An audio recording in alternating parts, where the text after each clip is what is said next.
Alhamdulillah, wassalatu wassalamu ala rasulillah Sayyidina wa maulana Muhammad ibn Abdillah wa ala alihi wa sahbihi wa man tabi'ahu wa mawala.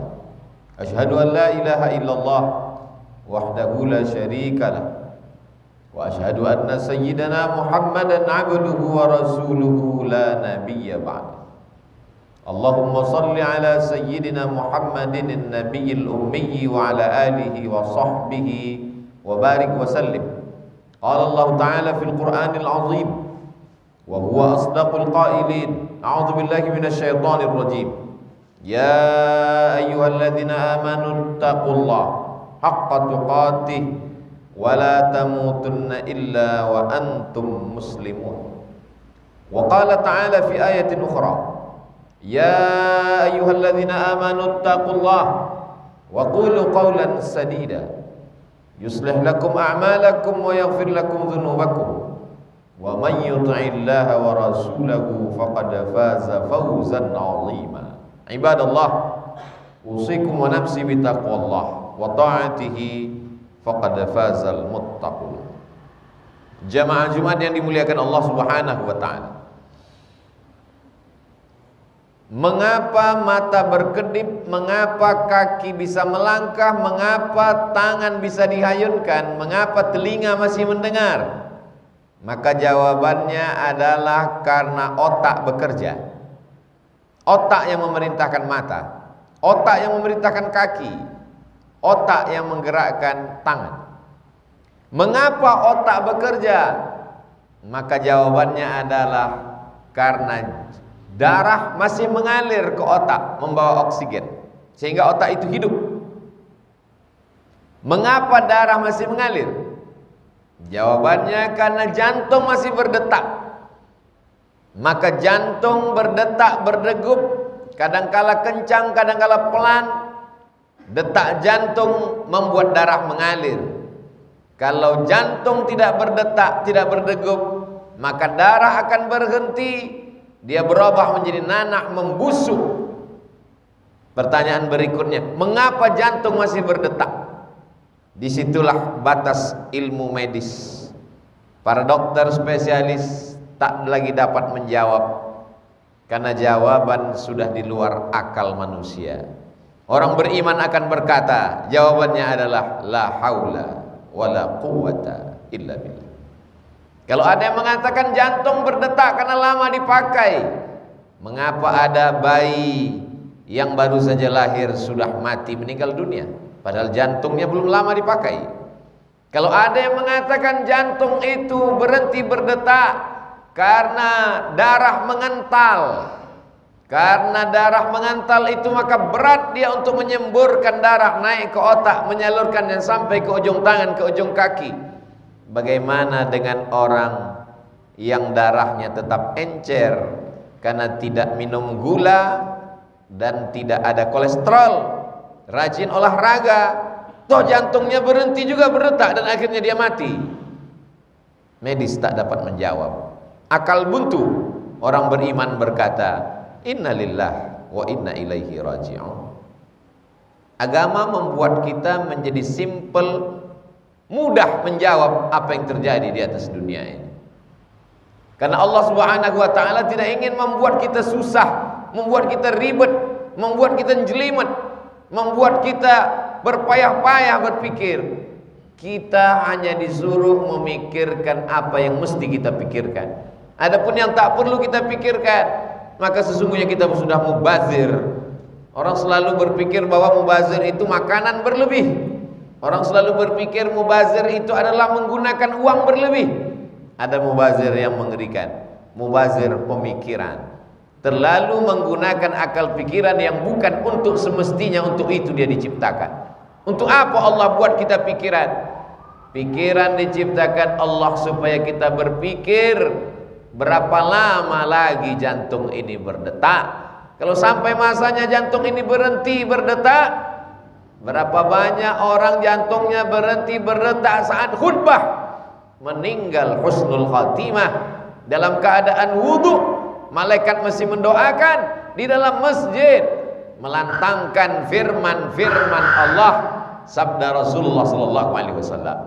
Berapa banyak orang yang jantungnya berhenti berdetak saat bersimpuh sujud. Rupanya itulah sujudnya terakhir kepada Allah. Tempat yang paling mulia adalah orang ketika bersujud. Allah subhanahu wa ta'ala jauh tidak berjarak, dekat tidak bersentuh. Aqrabu ma yakunul abdu min rabbih. Orang paling dekat dengan Allah wa huwa sajid, saat dia bersujud. Seorang hamba saat mengatakan subhana rabbiyal a'la, engkau yang paling tinggi, aku yang paling rendah, aku yang paling hina, aku tak punya apa-apa. Saat itu jantungnya berhenti berdetak dan dia mati dalam keadaan husnul khatimah. Tapi berapa banyak orang yang jantungnya berhenti berdetak saat berada di lokalisasi dalam berbuat maksiat, suul khatimah, na'udzubillah. Itulah mengapa kita selalu berkata, berdoa, meminta kepada Allah, Allahumma khtim lana bihusnil khatimah wala takhtim alaina bisu'il khatimah. Hidup hanya tinggal menjadi kenangan. Kenangan menjadi orang kaya, kenangan menjadi orang berkuasa, kenangan menjadi orang yang populer, terkenal. Tapi semua kenangan itu akan tergantikan dengan informasi-informasi yang baru. Kalau ada orang pernah kaya, datang orang yang lebih kaya, maka kekayaannya hilang dari berita. Kalau ada orang yang berkuasa, datang penguasa selanjutnya, kekuasaannya hajinya menjadi cerita lama. Bagaimana supaya kita meninggalkan sesuatu yang bermakna? Itulah mengapa Nabi Muhammad sallallahu alaihi wasallam ketika sampai di Quba setelah 8 hari perjalanan dari kota Makkah Al-Mukarramah, naik unta pagi, petang, siang dan malam, dikejar kafir musyrik Makkah. Akhirnya sampai mereka di Quba. Yang pertama dilakukan adalah membangun masjid. Sampai hari ini setiap jamaah haji dan umrah datang ke Quba, sholat sunat, pahalanya mengalir kepada orang yang mewakafkan tanah, yang membangun masjid, walaupun usianya sudah 1443 tahun yang lalu. Begitu juga begitu sampai di kota Al-Madinah Al-Munawwarah, mereka memberikan tanah wakaf. Nabi SAW membeli tanah dan dia wakafkan tanah itu. Mengapa? Tak cukupkah dia sebagai seorang nabi? Dia ingin mengajarkan kepada umatnya ada yang akan kekal abadi.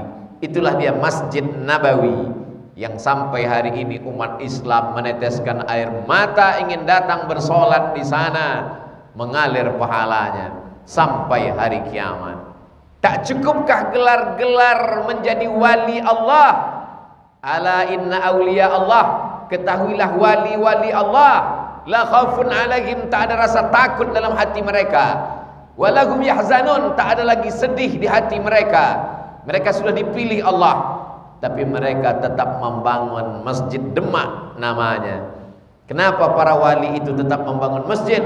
Mereka ingin mengajarkan kepada umat ini agar mendapatkan amal yang mengalir sampai hari kiamat.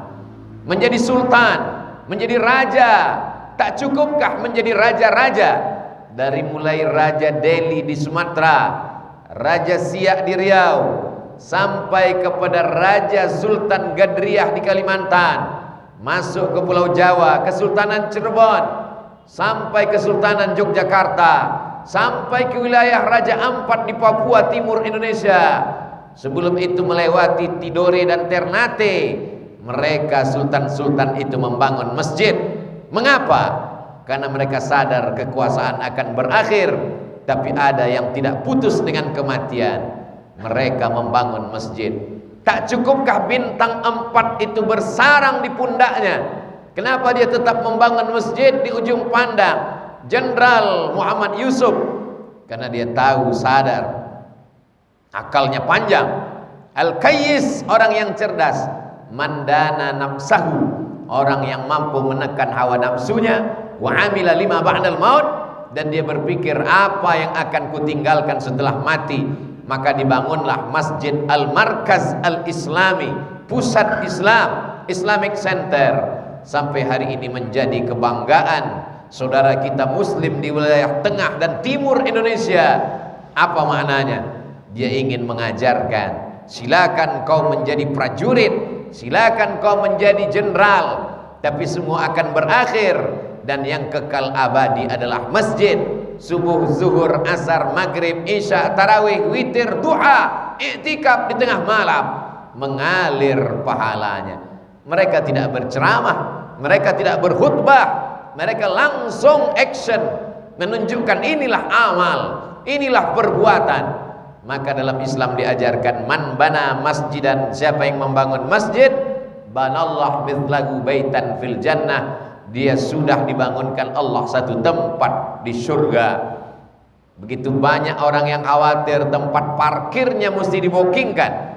Begitu banyak orang yang khawatir malam tahun baru mesti booking tempat hotel sunset, matahari terbit indah di tepi danau, di tepi bukit yang cantik sebagai kenangan. Tapi tak banyak yang khawatir bagaimana dia booking tempat nanti ketika menghadap Allah Subhanahu wa ta'ala.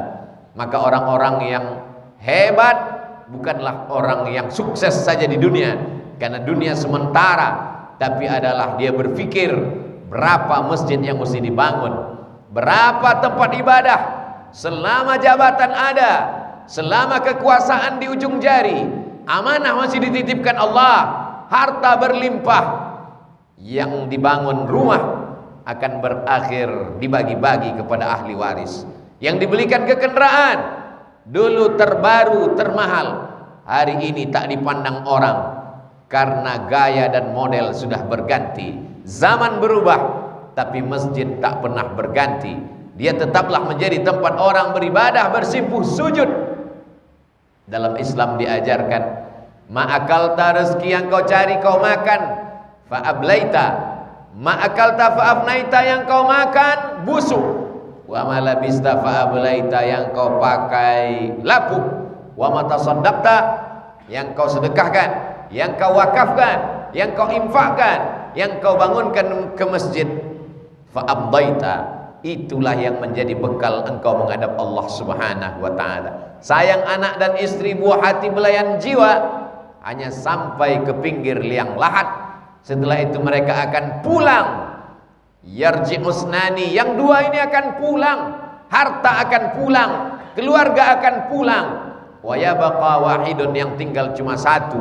Wa amalu, amal, itulah yang setia menolong di hadapan Allah Subhanahu wa ta'ala. Innal insana lafi khusr, sesungguhnya semua manusia ini rugi. Yang kaya rugi, yang berkuasa rugi, yang ada jabatan rugi.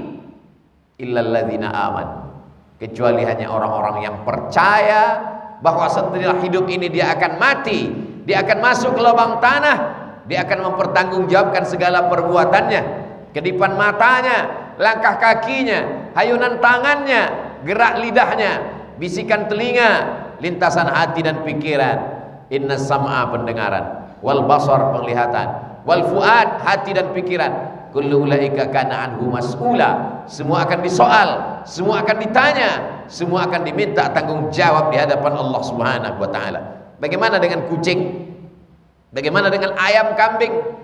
Kambing-kambing yang dianggap sebagai binatang yang hina, wa innaha la ta'ti yaumal qiyamah, kambing-kambing itu nanti akan datang pada hari kiamat, biquruniha, dengan tanduknya, wa as'ariha, dengan bulunya, wa aslafiha, dengan kukunya. Tanduknya, bulunya, kukunya akan datang pada hari kiamat. Mereka bersaksi bahwa orang yang berkurban itu pernah beramal soleh. Bagaimana dengan darahnya? Wa inna dama la yaqa'u minallah bimakan qabla an yaqa' minal ardi, sebelum darah itu jatuh menetes ke tanah, ampunan Allah lebih dulu turun untuk orang yang berkurban. Mengapa kambing lebih mulia daripada manusia? Ulaika kal an'am, manusia yang diberikan akal, pikiran, hati, kecerdasan, tapi tidak dia pakai untuk menolong agama Allah. Ulaika kal an'am, mereka seperti binatang ternak. Balhum adal, bahkan lebih hina, lebih rendah daripada binatang ternak. Karena kambing dengan kukunya, dengan bulunya, dengan darahnya, dia akan datang menghadap Allah bersaksi bahwa orang ini pernah beramal soleh. Setelah itu dia pun diperintahkan menjadi tanah. Apa kata Allah kepada ayam, kepada kambing, kepada sapi, kepada semua binatang? Kunu turaba, jadilah kamu semuanya menjadi tanah. Dari tanah kembali menjadi tanah. Kunu turaba, jadilah kamu menjadi tanah. Wa yaqulul kafiru ya laitani kuntu turaba. Orang-orang kafir berkata, wa yaqulul kafiru, orang yang ingkar berkata, orang yang tidak percaya berkata, orang ateis berkata, orang yang tidak yakin bahwa dia akan hidup lagi berkata, wa yaqulul kafiru, mereka berkata, ya laitani kuntu turaba, andai aku menjadi tanah. Apa maksudnya? Andai aku dulu kambing, andai aku dulu sapi, andai aku dulu binatang, hari ini aku berubah menjadi tanah. Tapi karena kau sudah menjadi manusia, kau tidak berubah menjadi tanah, kau akan diminta tanggung jawab di hadapan Allah Subhanahu wa ta'ala. Bersyukurlah orang yang diberikan Allah karunia rezeki, kekuasaan, popularitas, jabatan, sempat dia membangun masjid, setelah itu barulah mati menghadap Allah Subhanahu wa ta'ala. Bagaimana dengan orang yang tidak dititipkan Allah harta, tidak dititipkan Allah jabatan, kekuasaan, tidak sempat membangun masjid, masih diberikan Allah kesempatan memakmurkan masjid dengan sholat berjamaah. Sab'atun yuzilluhumullah, di antara 7 golongan yang mendapatkan naungan, lindungan di padang mahsyar, yauma la zilla illa zilluh. Hari itu tak ada tempat bernaung, hari itu tak ada tempat bernaung, hari itu tak ada tempat berlindung. Di antara mereka yang 7 adalah rajulun qalbuhu mu'allaqun, rajulun qalbuhu mu'allaqun fil masajid, orang yang hatinya tergantung di masjid. Badannya boleh di kantor, badannya boleh di pasar, badannya boleh di ruko, tapi begitu azan berkumandang, hayya 'alas salah,